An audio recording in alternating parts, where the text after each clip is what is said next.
News 18 India.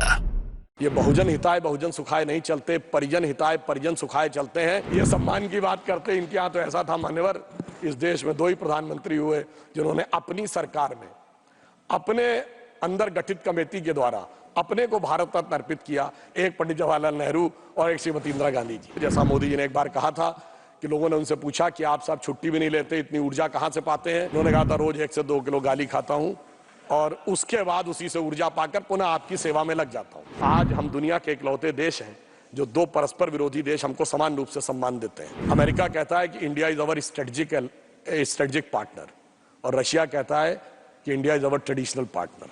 यह स्थिति जो मोदी जी के नेतृत्व में आई है, मैं कहना चाहता हूं आप लोगों से, मोदी जी की तरफ से, कि पत्थर पिघलाने का हुनर मुझे आता है, पत्थर को यूं पिघलाने का हुनर मुझे आता है, मैं वो कतरा हूं कि समंदर मेरे घर आता है। ये बहुजन हिताय बहुजन सुखाय नहीं चलते, परिजन हिताय परिजन सुखाय चलते हैं। मगर इनकी सोच और हमारी सोच में अंतर यह है कि मोदी जी कहते हैं यदि आप बहुजन की बात करेंगे तो भी कुछ जन तो छूट जाएंगे। तो मोदी जी उस विचार से प्रेरित हैं जो कहती है सर्वे भवन्ति सुखिनः सर्वे सन्तु निरामया सर्वे भद्राणि पश्यन्तु मा कश्चित् दुःखभाग् भवेत्। सबको मिलेगा, जो सरकार की नीतियां होंगी, सरकार के लाभ होंगे, वो सबको मिलेंगे। इसमें किसी भी प्रकार का जो भेदभाव हमारी तरफ से नहीं किया जाता है। और मैं ये भी कहना चाहता हूं, एक और आरोप लगाया गया था कि विपक्ष के नेताओं का सम्मान नहीं होता। माननीय खड़गे जी ने एक उदाहरण दिया था, वो उदाहरण अटल जी के प्रधानमंत्री का नहीं था। वो जब वो विदेश मंत्री बने थे तो विदेश मंत्रालय में जवाहरलाल नेहरू जी की फोटो लगी थी, वो हटा दी गई। तो उन्होंने कहा नहीं, जो देश के प्रथम प्रधानमंत्री थे वो जहां जैसे है वैसे ही रहना चाहिए। यह हमारा संस्कार है और मोदी जी ने उसको कितना आगे बढ़ाया। सरदार पटेल की मूर्ति दुनिया की सबसे ऊंची मूर्ति बना दी। हमने इस बात की चिंता नहीं की कि उनके कालखंड में संघ पर प्रतिबंध लगा था, मगर अफसोस की बात यह है कोई भी आज तक गया नहीं है। अब यह बताइए, भारत रत्न मदन मोहन मालवीय जी तो कांग्रेस के अध्यक्ष थे, उन्हें भारत रत्न मिला। प्रणब मुखर्जी जी कांग्रेस के नेता थे, उन्हें भी भारत रत्न मिला। क्या पद्म अवार्ड तरुण गोगोई जी को नहीं मिला? क्या एससी जमीर जी को नहीं मिला? और अभी आदरणीय कर्पूरी ठाकुर जी को मिला। यह ईमानदारी है हमारी सरकार की। समाज के जिस जिस व्यक्ति ने, जिस जिस महापुरुष ने जो जो योगदान दिया, हमने ईमानदारी से किया है। और इनके यहाँ ये सम्मान की बात करते, इनके यहाँ तो ऐसा था मान्यवर, इस देश में 2 ही प्रधानमंत्री हुए जिन्होंने अपनी सरकार में अपने अंदर गठित कमेटी के द्वारा अपने को भारत रत्न अर्पित किया। एक पंडित जवाहरलाल नेहरू और एक श्रीमती इंदिरा गांधी जी। इन्होंने अपने नेताओं को नहीं दिया, हमने सबको दिया। ये मोदी जी की विराट सोच और इन चीजों के बारे में हमारा जो नजरिया है वो उसको दर्शाता है। और मैं ये भी कहना चाहता हूं कि ये उदारता मोदी जी कब दिखाते हैं? जब उनके लिए क्या क्या शब्द नहीं बोला जाता है। मतलब मृत्यु का प्रकार से लेके अनेक प्रकार की बातें, कब्र खुदेगी वगैरह वगैरह, जाने क्या क्या चीजें हैं। मगर उससे अविचलित रहते हुए, जैसा मोदी जी ने एक बार कहा था कि लोगों ने उनसे पूछा कि आप साहब छुट्टी भी नहीं लेते, इतनी ऊर्जा कहां से पाते हैं? तो उन्होंने कहा था रोज 1 से 2 किलो गाली खाता हूं और उसके बाद उसी से ऊर्जा पाकर पुनः आपकी सेवा में लग जाता हूं। आप सोचिए, आज डिजिटल डाटा का जमाना है। जितने अपशब्दों का प्रयोग माननीय मोदी जी के लिए किया गया होगा, इतना कभी किसी के लिए नहीं किया होगा। इसके बावजूद विपक्ष के जितने नेताओं को सम्मान दिया गया है, इतना भारत के इतिहास में कभी किसी को नहीं दिया गया होगा। इसलिए वो ऊर्जा पाते हैं जो समाज को बदलाव करने में एक महती भूमिका निभाती है। और उस नई सोच के साथ हम आगे बढ़ते हैं।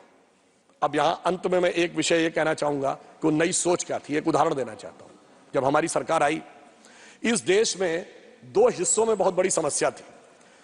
देश का पूर्वी हिस्सा है, वहां पर पानी बहुत गिरता है, बाढ़ की समस्या रहती है, बिहार से लेके उड़ीसा, पश्चिम बंगाल, असम। जो पश्चिमी हिस्सा है, राजस्थान और गुजरात, वहां पानी कम गिरता है, इसकी वजह से सूखे की समस्या रहती थी। अब मोदी जी ने आने के बाद जो एक नई सोच के साथ सोचा, तो जहां पर पानी कम है तो वहां सौर ऊर्जा की अधिकता है, तो सोलर एनर्जी के अंदर उसके पे एक नया स्वरूप शुरू किया गया। और जहां पर पानी की अधिकता है वहां नदियों के पाट को ड्रेजिंग करके और गहरा किया गया और इनलैंड वाटरवेज की शुरुआत की गई। यानी जो समस्या है उसके अंदर से कैसे एक नया रास्ता निकाला जा सकता है वो देखा। और सोलर एनर्जी में हम वहां पर पहुंचे कि आज दुनिया में हम 5th स्थिति में है सोलर एनर्जी में। हमने 25 गुना अधिक छलांग मारी है और क्लीन एनर्जी के इंस्टॉलेशन का हमारा टारगेट था कि 2030 तक हम 40% इंस्टॉल कैपेसिटी कर लेंगे, जो हमने 2022 में अचीव कर ली है। तो हम चौथे नंबर के देश हैं दुनिया में जो इंस्टॉल्ड कैपेसिटी में क्लीन एनर्जी के फील्ड में खड़ा हुआ है।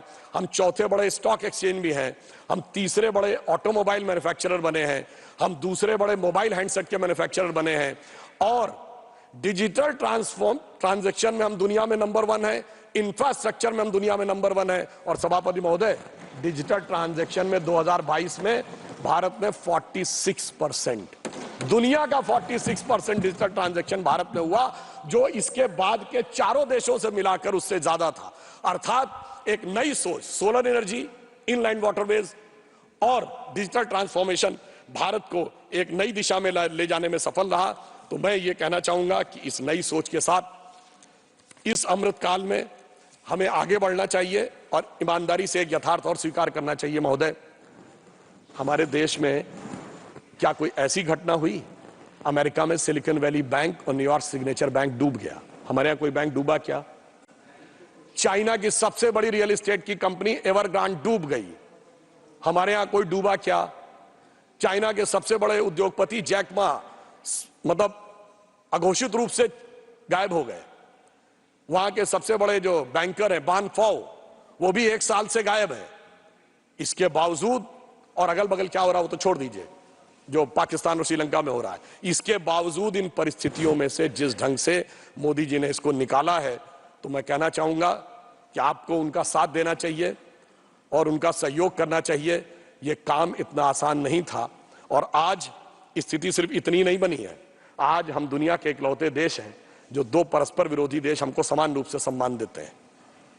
अमेरिका कहता है कि India is our strategic partner, और रशिया कहता है कि India is our traditional partner.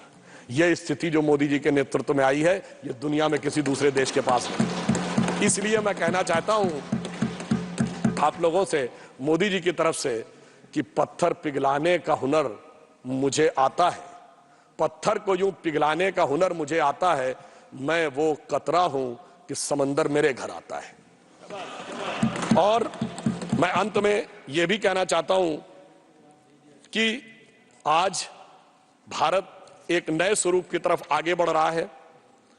हम एक बिंदु बस और कह देता हूं, उसके बाद समाप्त करता हूं। आज हम जिस रफ्तार से आगे बढ़ रहे हैं, दुनिया में हमको जैसा कोऑपरेशन मिल रहा है और भारत की तरफ जिस ढंग की आशा भरी निगाहों से देखा जा रहा है, ऐसा पहले कभी देखने को नहीं मिलता था। मुझे याद है माननीय सभापति महोदय, हम लोग बच्चे थे, राम मंदिर आंदोलन समय कहा जाता जिस दिन राम मंदिर बनेगा उस दिन मिडिल ईस्ट के देश पेट्रोल देना बंद कर देंगे। आज हकीकत क्या है? आज भारत मिडिल ईस्ट और यूरोप का कॉरिडोर बन रहा है, राम मंदिर भी बन रहा है, कॉरिडोर भी बन रहा है। G20 समाप्त हुआ तो सऊदी अरब के क्राउन प्रिंस मोहम्मद बिन सलमान एक दिन एक्स्ट्रा भारत में रुके व्यापार पे बात करने के लिए। आज हमारा सऊदी अरब के साथ व्यापार हो या जो भी व्यवस्था हो, बहुत तेजी से आगे बढ़ रही है। और वैसे जो लोग साइंस में, टेक्नोलॉजी में रुचि रखते हैं, उन्हें पता हो कि अब तेल की टेक्नोलॉजी का समय 20-25 साल का ही रह गया, वो भी खत्म होने वाला है। तो इसलिए अगर आप देखें कि यदि कोई दृढ़ता के साथ काम करे तो क्या कुछ किया जा सकता है, जो हमारी सरकार ने किया है विश्व में इस विपरीत परिस्थितियों में, उसको मैं कह सकता हूं कि यह इतना आसान काम नहीं था। यह वैसा था जैसे टूटे हुए तार से कोई संगीत बजाना हो या पत्थर पे कोई पौधा उगाना हो, मगर वो भी करके दिखाया है मोदी जी के नेतृत्व में हम लोगों ने। और अब इस अमृत काल के उषा काल में एक नई स्वर्ण रेख भारत के लिए दिख रही है। तो मैं अटल जी की इस पंक्ति के साथ समाप्त करता हूं, जो मोदी जी के एफर्ट्स के लिए एकदम सही उतरती है कि टूटे हुए तारों से फूटे बासंती स्वर, टूटे हुए तारों से फूटे बासंती स्वर, पत्थर की छाती में उग आया नव अंकुर, झरे सब पीले पात, कोयल की कुहुक रात, प्राची में अरुणिमा की रेख देख पाता हूं। यानी अरुणिमा की रेख मतलब एक golden lining in the sky. झरे सब पीले पात, कोयल की कुहुक रात, प्राची में अरुणिमा की रेख देख पाता हूं, गीत नया गाता हूं, गीत नया गाता हूं।